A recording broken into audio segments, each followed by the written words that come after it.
is based on the concept of graph theory, that is connecting people with maths, either directly or indirectly. So with this beautiful quote, good morning everyone, this is Sahiba from 8th standard and today we are going to discuss the most interesting chapter of mathematics, that is data handling. So in our day-to-day life, we come across many situations where we have to interpret the result of the given information. So we use data handling. Do you know what is data? Yes. Data is the given information. Yes, please see. So, data is a collection of numbers gathered to get some information, and handling means organizing that data in a well-defined manner. Do you know? Data is of two types, primary data and secondary data. Primary data is the first-hand data. This data is collected by a researcher or an investor from his or her own mind. And secondary data means second-hand data. This data is collected by a researcher or an investor from the other materials like books, magazines, TV channels, etc. Furthermore, the difference between the highest and lowest value of data is known as its range. For example, if we have to find the range of the numbers between 30 and 45, then we have to subtract 30 from 45 and the result is 15, which is its range. And a data can be expressed in words, pictures, graphs, charts, etc. Now, types of chart. There are many types of chart in mathematics, like bar graph, double bar graph, pictograph, pie chart, line graph, and area chart. But today we discuss about pictograph, bar graph, and pie chart. So, what is pictograph? You can easily understand from the word picto means picture.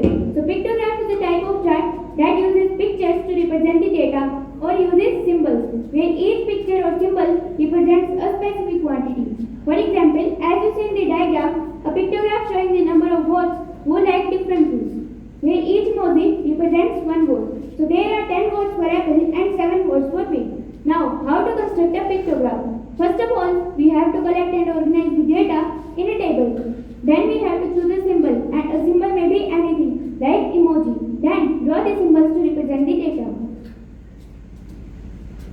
Now, bar graph. A bar graph is a visual representation of data using bars. Do you know bar graphs can be drawn using horizontal bars? Yes. Yes, bar graphs can be drawn using horizontal bars, but we mostly use vertical bars to represent the data. And the height of the bars indicates the value of data. Now, how to construct a bar graph? First of all, we have to draw the axis, that is y-axis and x-axis. Then we have to choose a scale. After that, draw the bars to represent the data.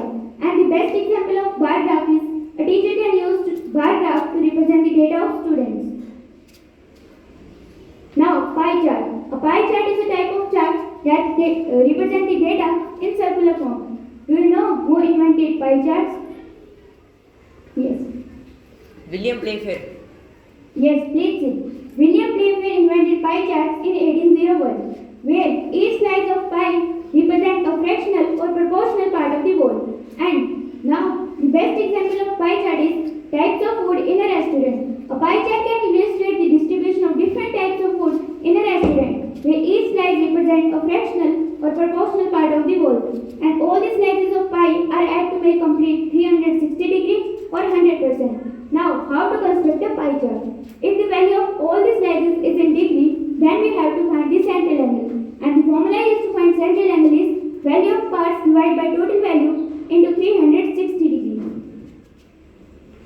And now in the nutshell, I just want to say that data handling is a classification of data. It makes data more effective, comparative, attractive and very simple. Classification clearly shows the difference between the comparison of figures, and one important point is that it makes data ready for further processing. So at last, I really appreciate your time and thoughtful involvement today. So thanks from the bottom of my heart.